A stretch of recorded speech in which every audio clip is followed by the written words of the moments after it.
אתה אדוני אלוהינו מלך העולם בורא מיני ושמים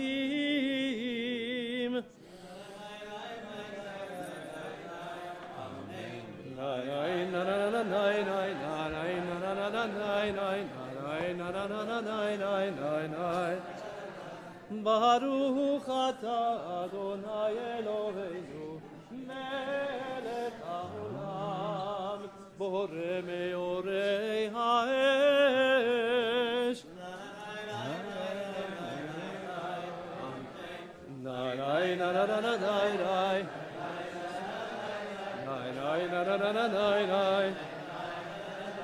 ברוך אתה אדוני אלוהינו מלך העולם המבדיל בין קודש לחול בין אור לחושך בין ישראל לעמים בין יום השביעי לששת ימי המעשה ברוך אתה אדוני המבדיל בין קודש לחול אמן.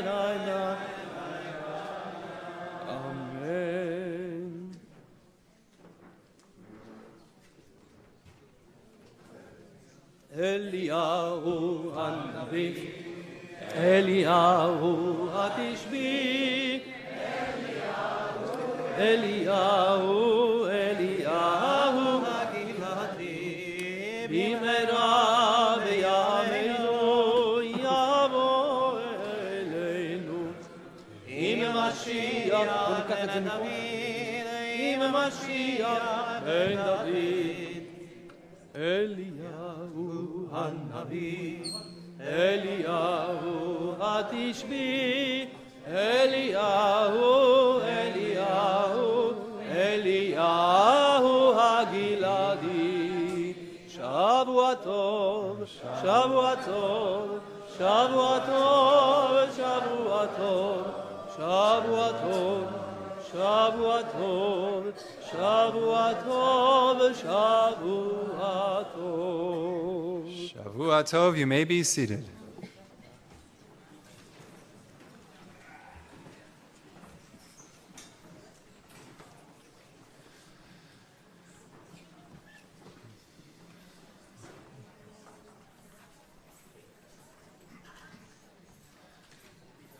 I welcome everyone here this evening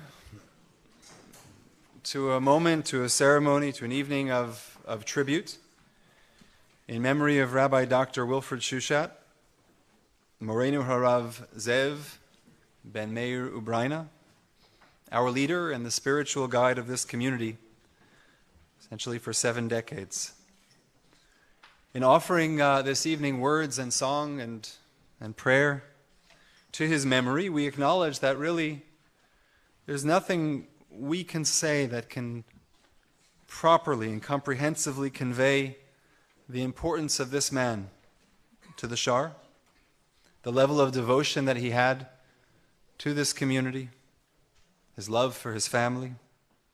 It's not only that we won't find the sufficient words, it's that his longevity, both in life and in leadership of this community, it means that there are very few, if any, who remember his early years, who have memories of him as a young rabbi, as a newlywed, as a father to young children. And when we can't grasp the larger picture, we often turn to the smaller moments. We think of those images that we preserve in our minds. I think to the many times I would watch him do something as simple as wrap his tefillin after services. It was done with such tenderness and love. Think of him doting on Miriam, talking to her, bringing her food at Kiddush in her later years. I think of him standing on the bima and blessing his grandchildren. I think of him without a note in front of him, even into his 90s, delivering a stirring sermon, proclaimed in a powerful and clear voice. I think of him saying a kind word to one of my children or one of the children of the congregation, often and sometimes even in good humor, comparing his wheelchair to their stroller, always eliciting a smile or a laugh. I think of him making his way to that podium to speak, whether it was on Yom Kippur or perhaps at a funeral or at a general meeting of the congregation, on so many occasions standing in this very place, delivering words of inspiration to the community. And whenever it was, he always had something of substance to say, and always said it in the most dignified, elegant way possible. There's not a moment in the life of this community that does not carry with it the influence of Rabbi Shuchat and the memories of his presence. Every holiday, every event, every program, including Selihot evening, this evening, when we always marveled at his presence at the service, even as it approached 1 o'clock in the morning, there he was. And so on this Selihot evening, when we think in our own ways how to be better people, how to grow, how to improve, we also have gratitude for those in our lives who set that example, who show us and showed us what it means to live life conforming to higher ideals and values. Rabbi Shuchat was such a person. He inspired us, he inspired those around him to strive, to grow, to learn more, to increase in devotion and commitment to the ideas that he taught and the values that were expressed so clearly in the way that he lived. We're gratitude for having the rare privilege of having witnessed the life, if even a small portion of that life, a small glimpse, to having witnessed the life of a truly great Jew, a truly great human being. At this time, we invite the choir and the cantor to sing Zacharti Lach. It was a piece that was one of Rabbi Shushat's favorites, and it contains the words of Jeremiah that appear in our high holiday liturgy. Thus said the Lord, I accounted to you, to your favor, the devotion of your youth, your love, how you followed me in the wilderness, in a land not sown. V'zacharti lach. ועל ידי עבדיך הנביאים כתוב לאמור הלוך וקראת באוזני ירושלים לאמור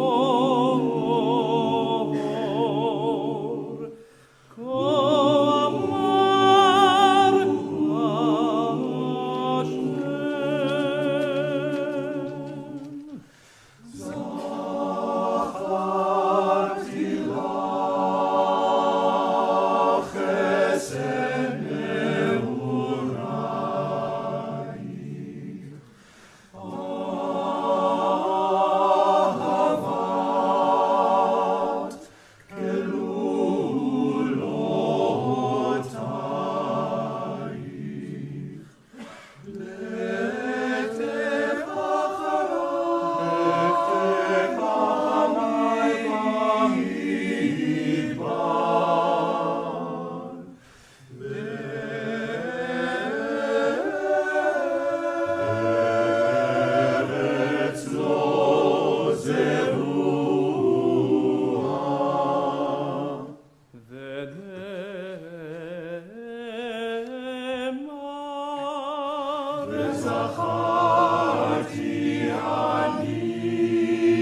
when Rabbi came in, he was a young man, and we were all quite excited to have a nice young rabbi because Dr. Abramowitz was getting quite old.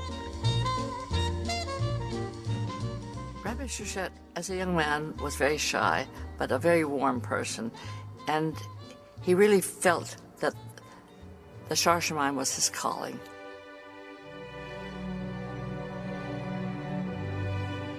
Rabbi Abramowitz knew me from McGill and from other types of youth work where I was involved. And when I was at the seminary, he used to come there several times. One case in particular, he came for a conversion, which he didn't want to do in Montreal, and the candidates came with him to New York. And he sent for me and asked that I be a member of the Beth Din. And every time he came to New York, he would talk to Dr. Finkelstein, the chancellor, and ask him about me. And as a matter of fact, before I graduated at the seminary, the Second World War was on. He sent word to Dr. Finkelstein. He wanted me as a chaplain in the Canadian Forces. And Dr. Finkelstein advanced my ordination by 1 year in order for me to participate. It's not generally known, but he volunteered to be a chaplain in the Army in World War II and was accepted and got a letter of release from Rabbi Abramowitz from the synagogue so he could go. And when he arrived, they said, "Oh my, you're only 24 and you have to be 26," and they sent him back. But he did volunteer to go. When I got a message that he wanted me to speak, I took it seriously because of our relationship to each other. His first official interview and appearance before the congregation was in June of 1946. And I remember at that time I was already a veteran of 15 years old, and I was sitting in the congregation, and I listened to his sermon that day, and I said to myself, this is the rabbi that they're going to choose. My reluctance to come was what got me the position, because instead of interrogating me, they began defending Shaar Hashomayim, what a great synagogue it was and how important it was to come here. So the whole process of the interview was changed around. Now, for 2 years he was sick. I came in 1946. He passed away in November 1947. And he gave me some interesting advice. One particular weekend, I was very busy. I told him the time schedule of the service that Shabbat was so long that I skipped the sermon, and I felt terrible about it. I remember him saying to me, so what? So he didn't deliver a sermon. It's not so terrible. His light-hearted approach helped me a great deal.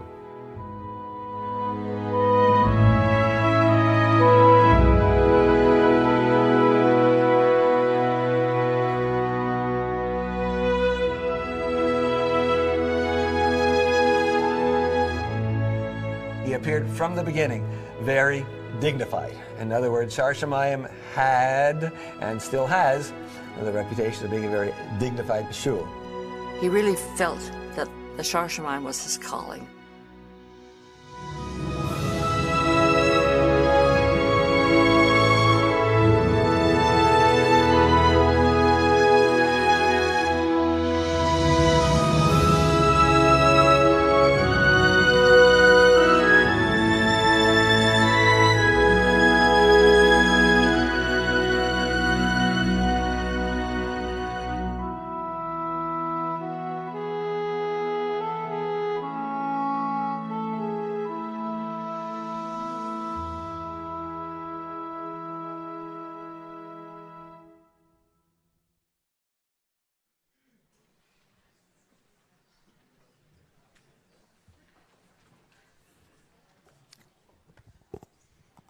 Good evening, all.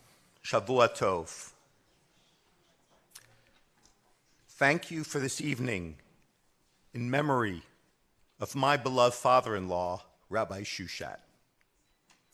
Thank you for this opportunity for me to serve as MC.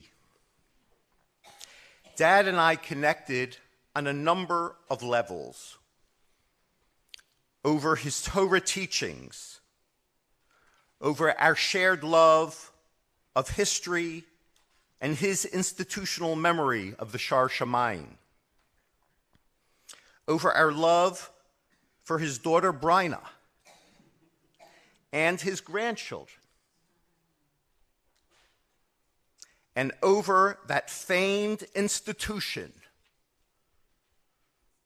the Shaar Shacharit-sponsored breakfast, to name a few.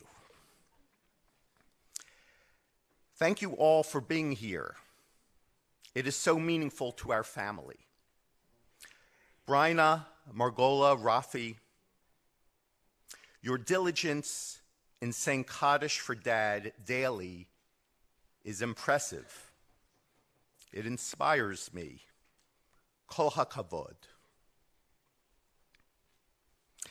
In this period of political discord, it is comforting to call upon my president, a refined, elegant Claire Berger, to address us.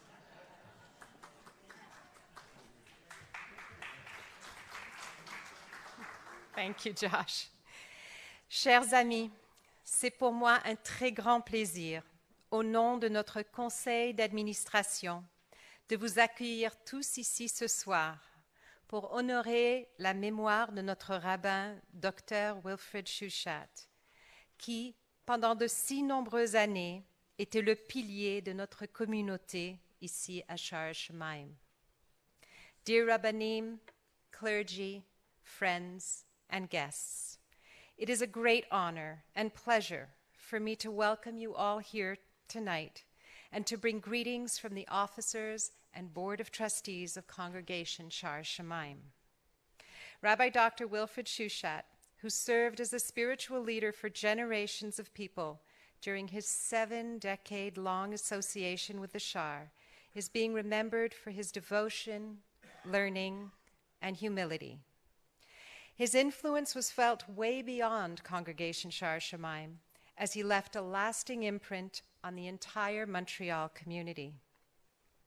Rabbi Shushat's interest in scholarship prompted him to create numerous study groups and educational programs which were open to all. He continually developed connections with Israel and represented the Jewish community on so many occasions, as we will hear from our speakers this evening. Always in shul before anyone else, he was available to all wishing to speak to him, to study with him, and still found time to write. Nothing was more important to Rabbi Shushat than the synagogue and his family. On a personal note, Rabbi Shushat was my rabbi. Growing up here at the Shaar, I recall his commanding and kind presence during my younger years at holidays and festivals, my bat mitzvah, school graduations, and my wedding, when he interrupted his summer holiday in order to officiate. J'ai été très touchée lorsqu'il me parla avec tant d'enthousiasme à l'Assemblée générale annuelle de 2016, lorsque j'ai été nommée comme présidente. Sa confiance et son soutien envers moi furent un grand honneur et restera gravé dans ma mémoire. Thank you all once again for joining us here this evening in celebrating this beautiful legacy of our dear Rabbi Wilfred Shuchat. Merci, Toda Rabba.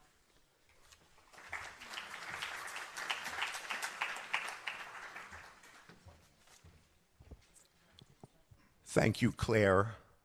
Bryna will now speak.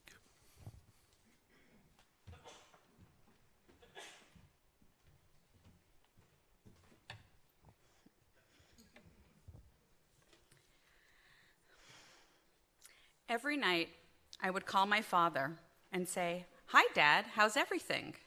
To which he would respond, "Don't ask about everything. Most things are good." He suffered unbearable losses, was legally blind, had significant hearing issues, congestive heart failure, and walked with a walker. But to him, most things are good. I never met a man like my father, and I assume that I never will meet one like him again. An eternal optimist, always looking at the positive, a role model in perseverance, and literally devoid of ego. He was driven by duty, a need to help and inspire, and never veered from the path of straight and narrow. He never questioned why somebody didn't come to shul or visit or call, but when they did, even if it was after a very long time, it would always be, "Thank you so much for coming. So good to see you." Always focused on the positive. He told me that in order to be happy in life, you had to have gratitude. Be grateful you have a loving family. Be grateful you have friends. Be grateful you have a roof over your head. Be grateful to be part of a community. And be grateful that we have the Torah to teach and inspire us. He was a master at making the most of what you have left. He still continued studying and writing, even though he had macular degeneration and could not see the pages. So he bought a reading machine that magnified the pages and painstakingly read one word at a time. He hired a student to type the words on a computer that he would dictate by memory so that he could publish his Midrash books, which are going to be here later on for you to get. He was convinced that his sermons improved greatly as his vision declined. He was no longer able to rely on his notes, so he spoke extemporaneously, which he felt was always the best way. Some of us still need notes. He loved to tell a story about Yitzhak Perlman.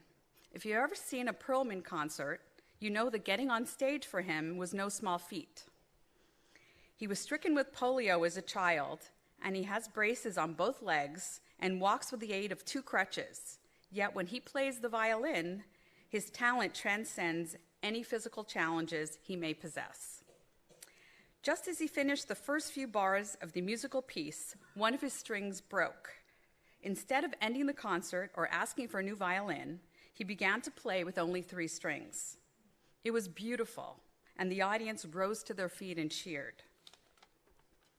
He apparently made a comment that it is the musician's job to discover how much music you can make with what you have left.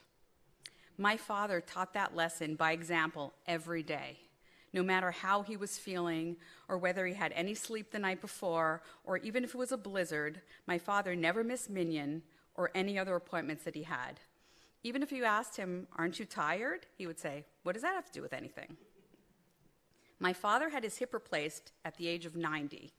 While he was recuperating in the hospital, he had a roommate with an ongoing rotation of caregivers by his side. The curtain was pulled between the 2 areas, and it was impossible to see what was going on behind the curtain. One day, I was having a conversation with my father, and then he told me that he'd like to go for a walk. So I helped him off the bed and walked with him and his new hip, which meant having to traverse the neighbor's area. The caregiver who'd been listening to our conversation asked me, "Where was the young man who you were having the conversation with?" I explained to him that I was not talking to a young man, and that the person who I was speaking to was my father. He could not believe that the strong, youthful, booming voice that he had heard on the other side of the curtain came from a man who was 90.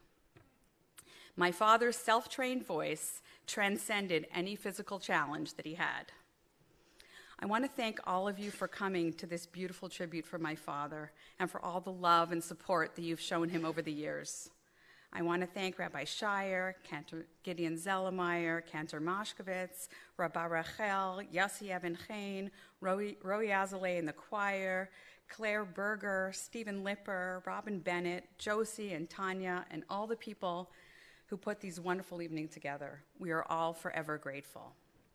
The life lessons that I've learned from my beloved father continue, and I appreciate his Herculean efforts to go to shul each morning as I say Kaddish for him every day. The huge gaping hole that I feel from his loss is incredible, but as I recognize how unbelievably blessed that I was to have him for so long, I realize that most things are good.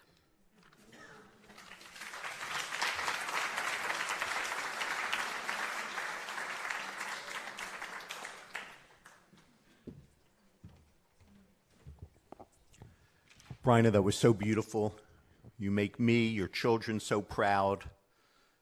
You're an exceptional mother, wife, community leader, and through your devotion to Dad, although I've always been a daily davener, you have gotten me to go to shul much more often as well. So, kol hakavod.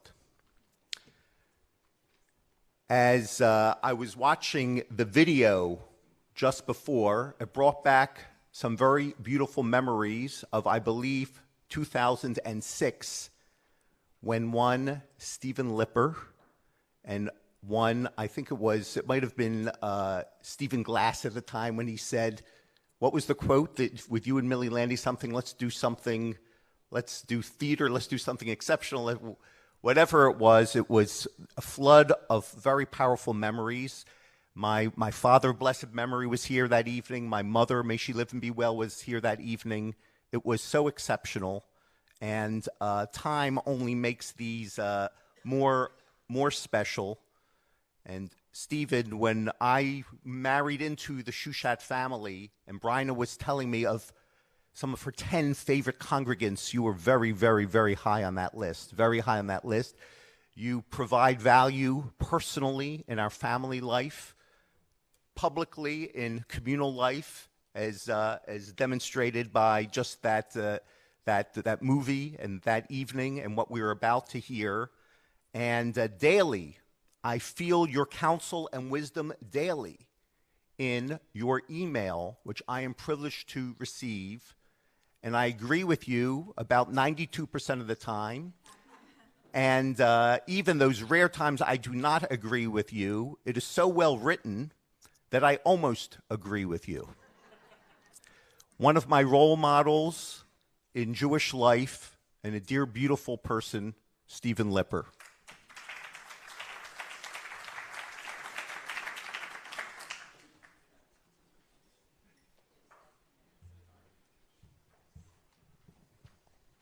Wow, am I happy I came tonight.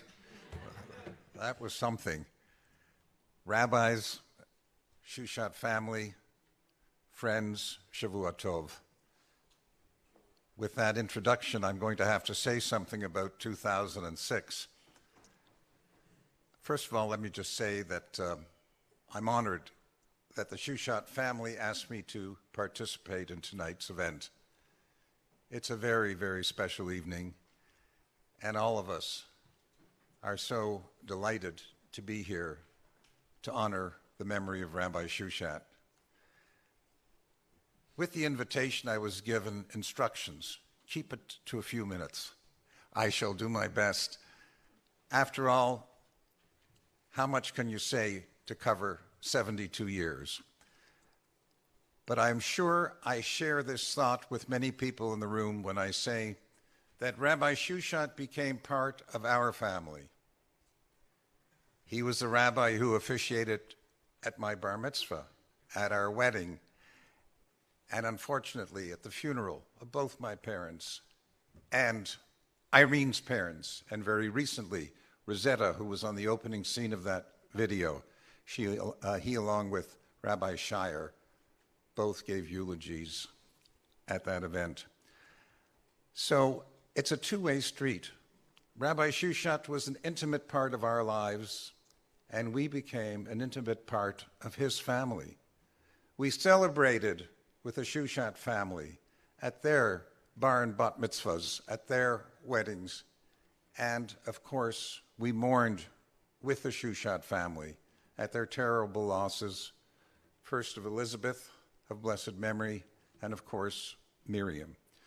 So, of the many events that I shared with Rabbi Shuchat, I have to talk about only one, since you mentioned it, Josh, and that was the year 2006, which was the 160th anniversary of Hashomayim, the 60th anniversary of Rabbi Shuchat at Hashomayim.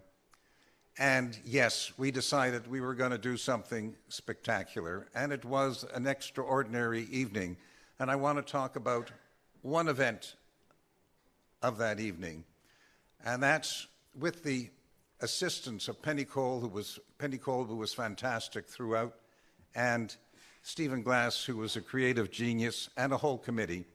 We decided that we were going to have a video that was going to be a memorable, huge splash. And the only problem was putting it together. And then we heard that the video maker and Rabbi Shuchat were going to be in Israel at the same time.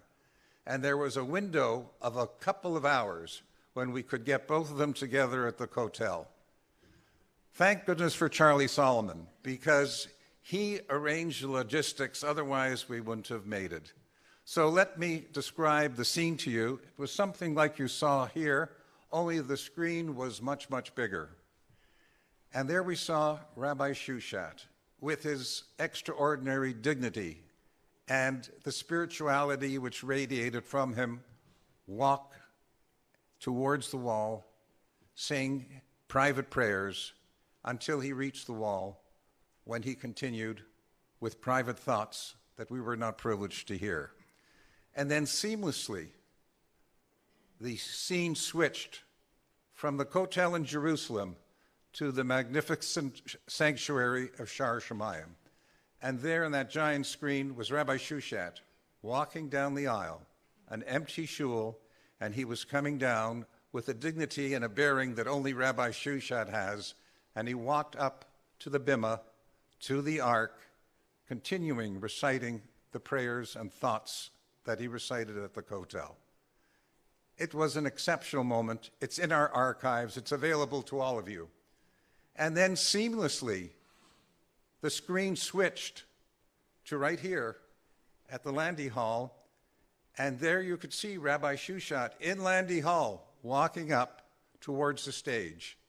And as he walked up, the camera switched to Rabbi Shuchat in real life as he walked with his granddaughter, who's sitting right here, and he walked up to the stage to recite and give his extraordinary talk with that voice, Bryna, that you just talked about.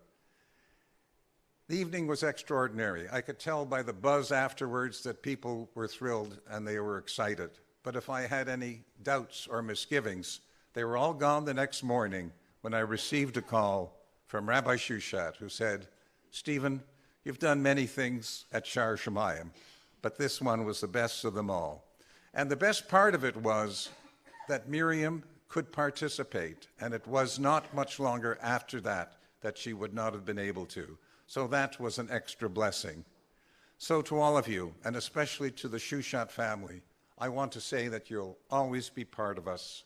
You're part of our family, the Shaar family, and we wish you all well. Toda Rabba.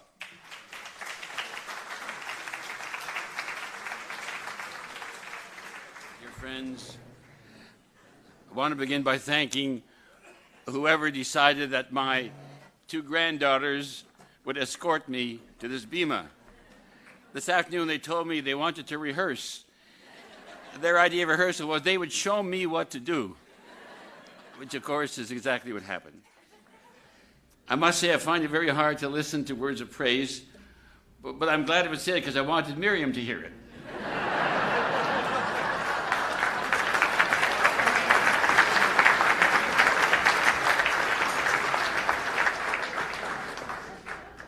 I thought it might be of interest for me to share with you a number of experiences which were never planned by me.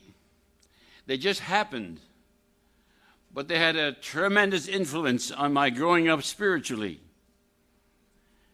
I thought you might find some interest if I were to relate two or three of those experiences. My son mentioned early contacts I had with Professor Mordecai Kaplan. I want to share with you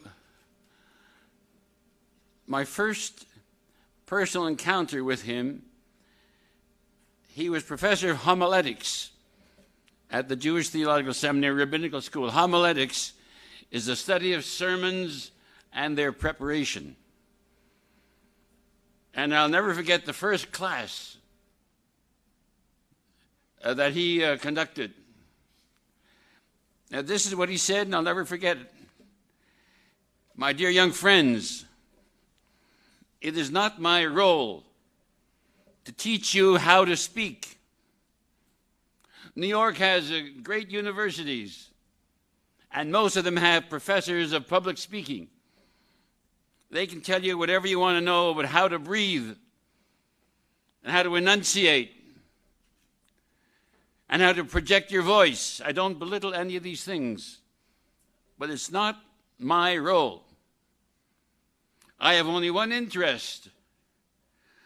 I am interested in your having something to say.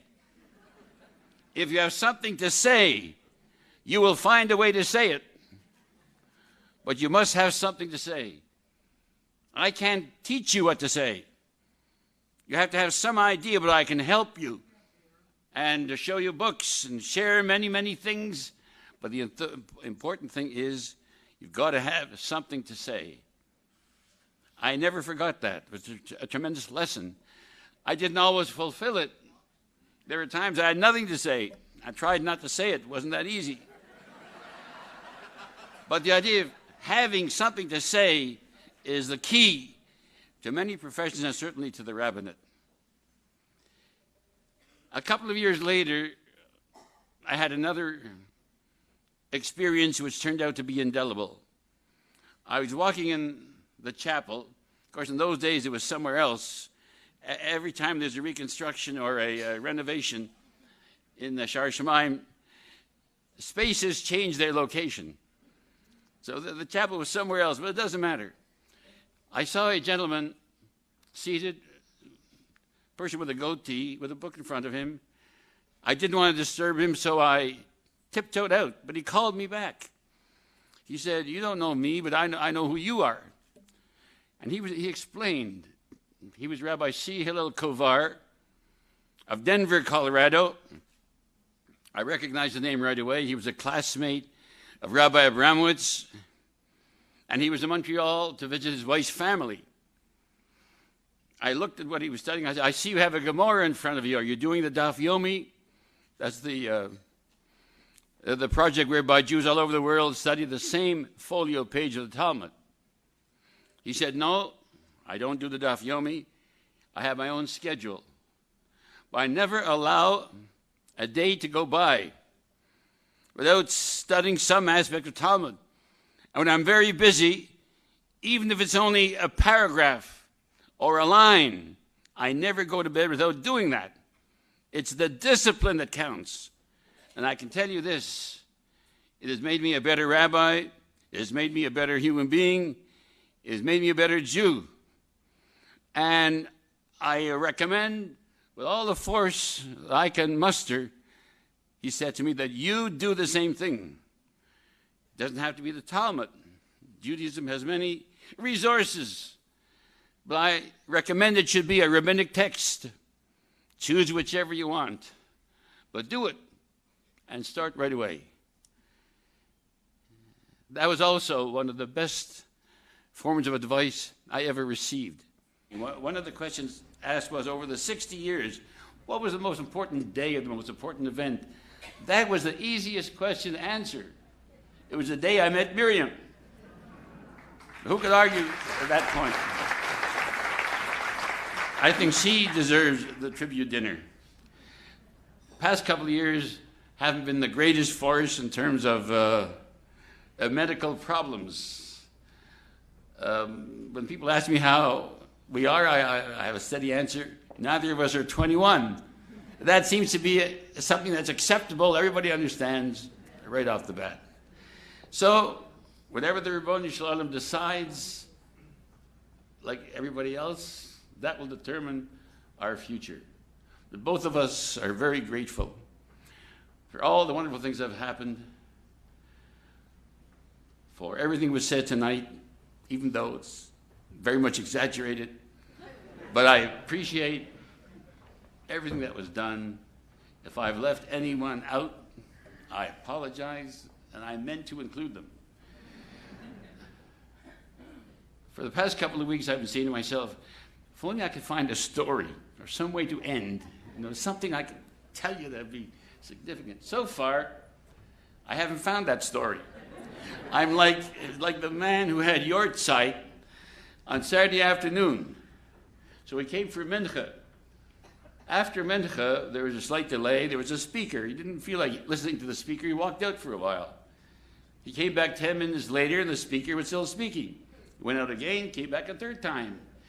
This time he was exasperated. He said to a fellow worshiper, "Hat schon geendigt?" Meaning, did he finish? So the answer was, geendigt hat schon, aber kann sich nicht abstellen. Meaning, he finished a long time ago, but he can't stop.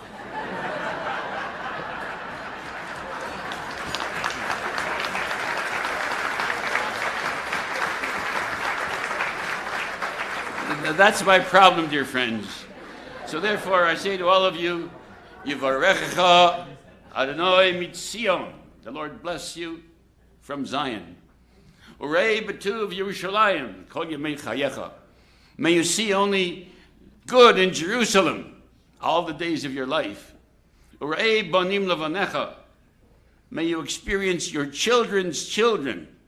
And above all other things, Shalom Al Yisrael.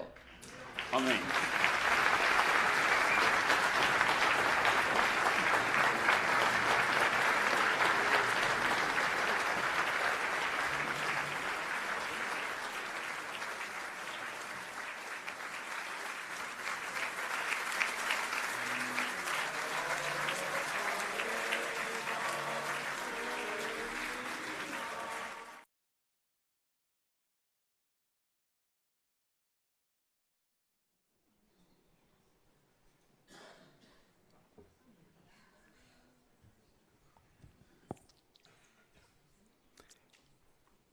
Before I call on my sister-in-law, Margola, to make a short reading, I want to thank you, Margola, on behalf of me, Bryna, Rafi, the family, for being so hands-on, being the local sibling and daughter.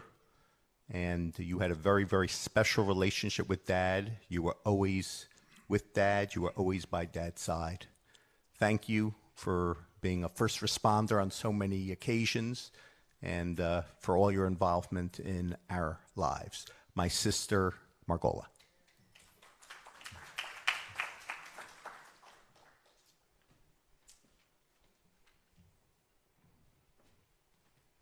I'm too short for this mic. Okay. This is a story about tolerance. A young Jewish man and woman were about to be married. Since they were secularist, not only in behavior, but in principle, they decided not to get married under a chuppah.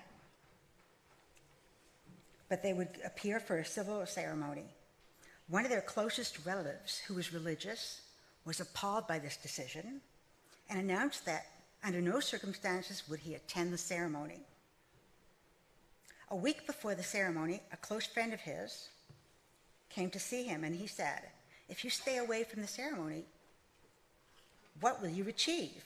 They already know your views and principles as you know theirs. On the other hand, if you are present at their ceremony, they would only be shocked and grateful, and maybe something good would come of that. 6 months later, the relative and the friend met on the street. There's something I have to tell you, said the friend. Last Friday night, I was at Josh's house. This is the groom, for dinner, and guess what? He made kiddush, said the relative. I'm amazed. He never did that in his entire life. The friend retorted, I'm not claiming that your attending the wedding produced the kiddush, since I have no proof. What I am saying, however, is that sometimes the most important motivation in life is tolerance. Thank you.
That was beautiful. Thank you.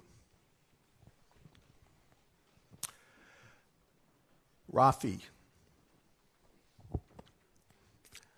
I respect you. Dad would glow when you would speak. And I think the happiest I would see him was when the two of you would talk Torah together, and I was privileged to listen. And when you would lead our starim with Dad, etc., he took such great pride in your Torah knowledge, in your academic pursuits, in your sincere devotion, and something that you both had. You're both sincerely frum Jews who are very discreet in your practice and do not impose it on others, and do not discuss it with others unless asked.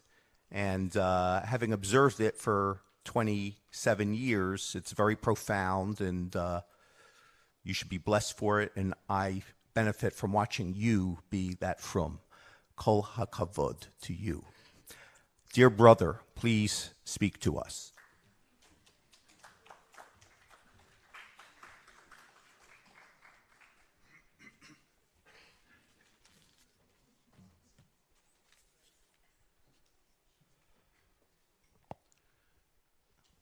Brian already said the thank yous, so just I want to reiterate the thank yous for this evening. My father loved the music here, so he would have been very happy that the choir is singing these pieces. And I just want to talk a little bit first how this evening came about. Of course, we know that the funeral happened during a time at the beginning of January when most people are running away from the winter and they have the opportunity to do so. It was very generous of the congregation to put it on Streamline so you could actually see it over the internet when many, many people did. I think over 3,000 people actually watched the funeral from wherever they were. And there were other beautiful tributes too here on Shavuot at the Shaar, the booklet that Stanley Goldstein put out, the evening that they had of a limud and that people contributed to was very beautiful too. In the summer, many don't know, but in Loon Lake, which was our summer cottage, so Mr. Samuel Gewurtz and Dr. Murray Vasilevsky ran a beautiful weekend also tribute to my father as well. And so this evening, I guess, is another opportunity. And I remember one time when we had a tribute for my sister Liz in New York, many years after she passed away. And a friend of hers came over and he said, "This tribute was great, we should do it again." I said, "Yeah, we should. When do you think?" He said, "I think every month we should do a tribute like this." Yeah. Some people, they inspire us and they make us greater people just by learning about them and reminiscing about them. So how did this particular evening come about? As you may know, my father worked on his comments on the Midrash Rabbah for many years. After his retirement in 1993, even though he was brought back a few times to help the shul, he started to write. First, there was the book about the Shaar, which the Shaar engaged him to write, the Gate of Heaven. Then his passion, the Midrash Rabbah, The idea was to translate some of the commentaries which inspired him, particularly a commentary called Tiferet Zion, written by Zeev Wolf Yadler, whom we shared a Hebrew name with. Yadler was from Lithuania, where my father's mother's roots came from, and Yadler made Aliyah to Israel in 1867, which happened to be the year that Canada was born. Yadler was a rabbinic scholar influenced by the Kabbalah and inspired by Midrash. My father was taken by his insights. The ideas as well was to add comments of his own, which he called the seed thoughts, in the book. So when you look at the Midrash books, you see his little seed thoughts, which he used to call his sermonettes. It was originally his plan to publish his sermons in a book. On my last trip in July, I gave over his sermon summaries to the Canadian Jewish Congress Archive for safekeeping. By the way, if there's somebody who's interested in working on them, just contact me. However, after beginning to write his ideas on the Midrash, Dad said, "This is my legacy. I don't have to write the book on sermons anymore." So this is it. It is book 4, Abraham and the Struggle of Faith and the Challenge of Faith. This book was written years ago and was published about 2 years ago, but we had problems getting it from the United States because of customs, etc. Originally, the book launch was scheduled for last February. When my father fell ill, first in August and then in November, he said that he wanted it to happen no matter what. So in a sense, this is a mitzvah to have this evening, this book launch. We didn't know at the time that it was going to be posthumously. After he passed away, Claire, our president, suggested that it be done Selihot night, and that it also be a memorial, since many people could not attend the funeral due to the midwinter timing. So then this then is part 4 of his legacy of the Midrash. This book is befitting the occasion. The Midrash says Rabbi Judah ben Simon explained the verse historically, and the earth was in chaos and turmoil. This refers to Adam, whose life turned into nothing because of his sins. Turmoil, this is Cain, who wanted to turn the world into chaos. And darkness over the abyss, darkness is the generation of Enosh, whose deeds brought darkness because of idol worship. Over the abyss, this is the generation of the flood, because concerning the flood, it says, on that day all the well springs of the deep abyss opened. And it says, and the Spirit of God hovered over the waters, reminds us of the flood again, when God sent a wind over the waters and the rain stopped.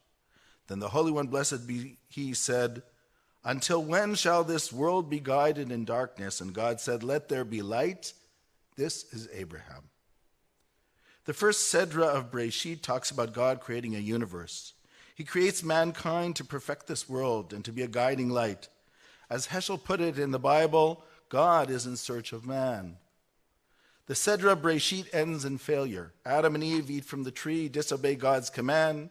Cain kills Abel. The generation of the Tower of Babylon rebel. God is disappointed with mankind and wants to bring a flood to wipe them out. But there's a bit of light at the end of the tunnel. There's Noah. So God saves Noah and his family and starts again. But Noah's a low-level saint. He cannot go that extra mile and stick his head out for others.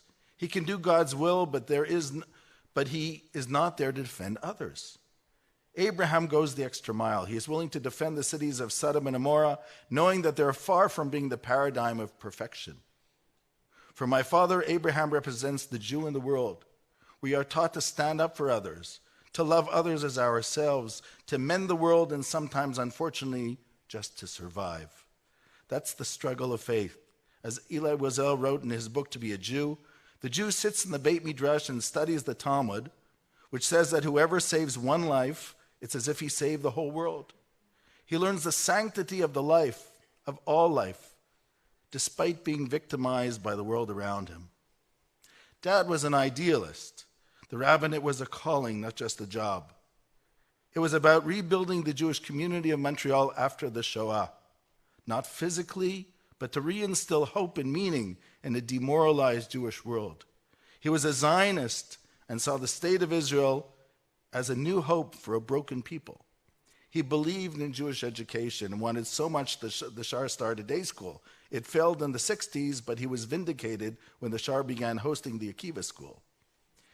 In the 60s, again, he created the Pavilion of Judaism to show the world that Judaism had a unique message to offer.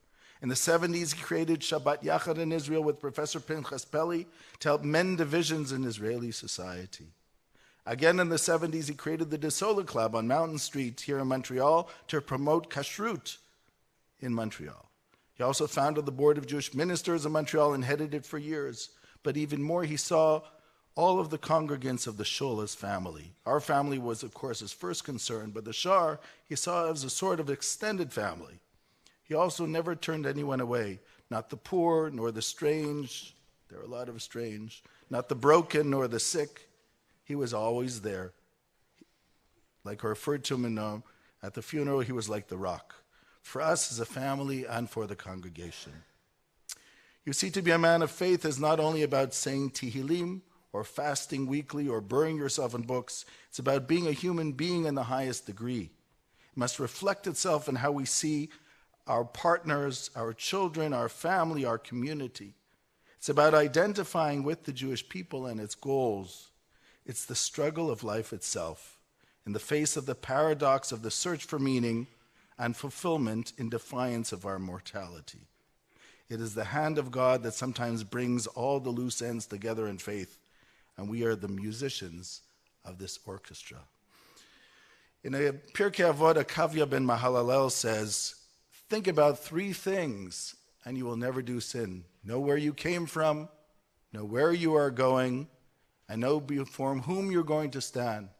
You came from a putrid drop. You're going to the grave with maggots and worms, and then you will stand before God. So I was one time in Bucharest, and the rabbi at the time of the synagogue was learning this with some young people in the congregation, and he said to them, you know, in my opinion, a lot of people think this is a depressing part of Pirkei Avot. I think that actually this is the most optimistic thing I've ever seen in the Ethics of the Fathers. Not where you came from, where you're going, but you see, it actually says, know who you're going to stand in front, which means somebody actually cares. We live our lives, and we care about our lives. But does somebody else really care about our lives? The difficulties that we go through, our successes and our failures. So Akavya ben Mahalalel says, yes, eventually somebody cares because God is going to bring an account at the end, and he's going to be interested in everything we did in our lives. Somebody actually cares. There are certain people in the world who are there to help us, to emulate this, personify what I call human beings of great faith. And they help us realize that somebody really cares and their lives are really meaningful. And I really think that my father was one of those individuals. You see, his greatest accomplishment was not an external accomplishment. It was the human being and the Jew that he turned into, which inspired everyone. As my Aunt Rita, and I wrote this up in the part of the booklet, which I hope will come out eventually at the Yort site, but thank you very much for the little booklet that you'll all be able to read great stories in this little booklet, but hopefully a longer version will come at the Yort site. So my Aunt Rita came to the Shiva on the first or second day, and she took a taxi here in Westmount. And my father took taxis everywhere for years, so every Iranian taxi driver in the city knew him very closely. And so the taxi driver says, you know, this is the house where the rabbi lives as he pulls in. My aunt says, yes, he's my brother, and unfortunately he passed away. Taxi driver says, what? He says, yeah, he passed away just a few days ago. He says, that can't be. He says, I came to Westmount one time for a week just because the other guys told me I have to meet the rabbi. This is what, and he couldn't get, he was like, his eyes were full of tears. He gets out of the car, and then the doorman walks out from the building, John, and he says, this is the rabbi's sister, the taxi driver says. And so my Aunt Rita says, the taxi driver hugged her from one side, the doorman from the other side, and both of them were crying. this is the effect that he had on people, wherever he went, because in the end, these are the people who inspire us, the people who know how to transform themselves. I want to end just by what it says at the end of the booklet, which is actually something personal that my father wrote to us, but this is the part which I think could be related to all. It was in his ethical will. He wrote, "The most important goal of my life has been trying to be a Jew in the highest reaches of that term. To my thinking, that includes being a human being on the highest possible level. Without going into biographical details, one of the great experiences that has happened to me has been the adventure of studying Torah and the ability to study it. As I pen these notes, my midrash work has begun to see the light of day. It is far from complete, but already it has been to me the deepest source of inspiration. Let me just conclude by saying that I believe in the afterlife and in a world to come. Let us then not look upon this as a farewell. Let us just say that I am taking a temporary leave of absence. May his memory be blessed. Ani kaparat mishkavo."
I'm now on the walkway leading to the Kotel.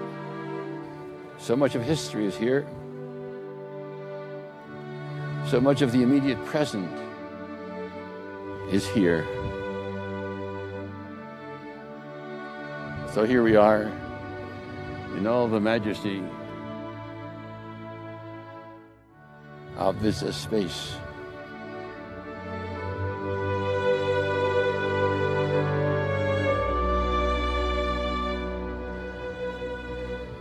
this is the place where all Jews pour out their hearts heavenward.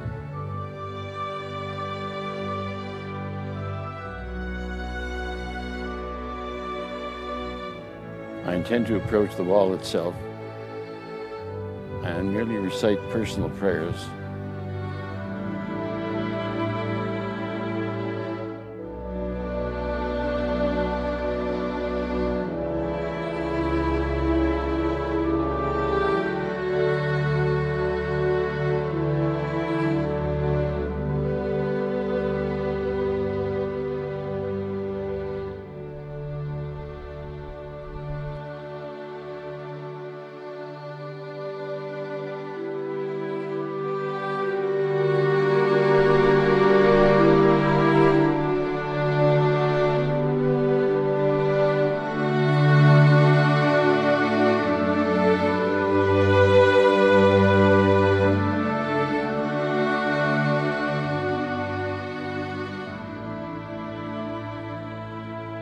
This concludes my personal visit to the wall,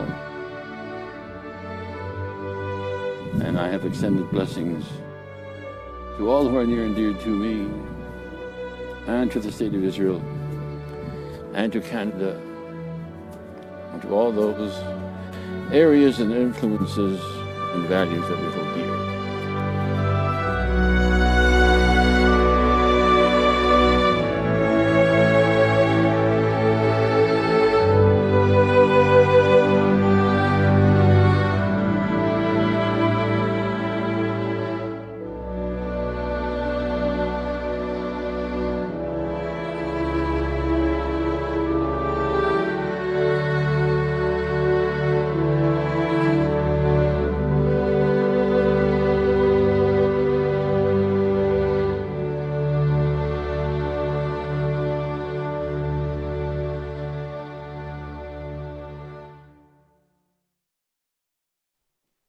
Please rise for the memorial prayer.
מצרור החיים את נשמתו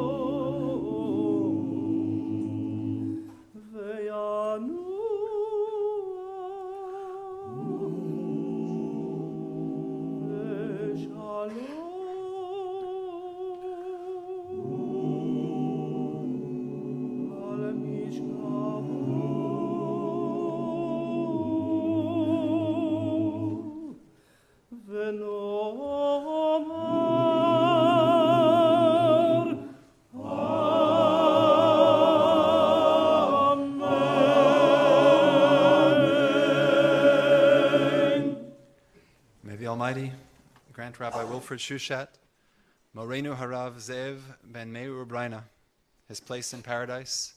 May his memory be a blessing for all those whose lives he touched. May he rest in peace, and let us say, Amen. In Jewish law, there's an idea that while the family has primary responsibility for mourning the deceased, that a student can participate in the mourning rituals of their Rebbe Muvhak, of a favored teacher. And so at this time, I invite the congregation to join together with the family as we recite the Kaddish prayer in memory of our teacher, of our leader, Rabbi Wilfred Shuchat. Yitgadal v'yitgadash shmei Rabbah, bi'alma divrach hirutei v'yamlich malchutei, b'chayei v'yomei v'chayei l'chol beit Yisrael, ba'agada u'zman kariv v'imru amen. Yehei Shmei Rabbah mevarach le'alam le'olmei almaya. Yitbarach v'yishtabach v'yitpa'ar v'yitramam v'yitnaseh v'yitadar v'yitale v'yitalal Shmei D'Kedusha B'richu Le'ela min kol birchata v'shirata tushvechata v'nechemata damiran v'yalma v'imru amen. Yehei Shlama Rabbah min Shemaya V'chaim aleinu v'al kol Yisrael v'imru amen. Oseh shalom imru ma'av. Hu ya'aseh shalom aleinu v'al kol Yisrael v'imru amen. Yehi zichro baruch. May his memory continue to be a blessing for family, for friends, for our Shaar community, and for all of Klal Yisrael. This concludes the memorial service in memory of Rabbi Wilfred Shuchat. I would like to take this opportunity to extend a particular thank you, gratitude to Robin Bennett for partnering and producing this evening, and as well our gratitude to those who spoke, and in particular to the family for sharing your thoughts with us, and more importantly for sharing our dear Rabbi with us for all of these years as part of our Shaar family. Our gratitude to you. We'll be offering Rabbi Shushat's books for sale as you leave the room. Included, of course, is the book that was most recently published as commentary on the Midrashim of Avraham, called Abraham and the Challenge of Faith. Everyone is invited to join us outside for a dessert reception out in the lobby, and a reminder that Selihot services commence at 11:15 p.m. in the main sanctuary. Shavua Tov and K'tiva v'Chatima Tova.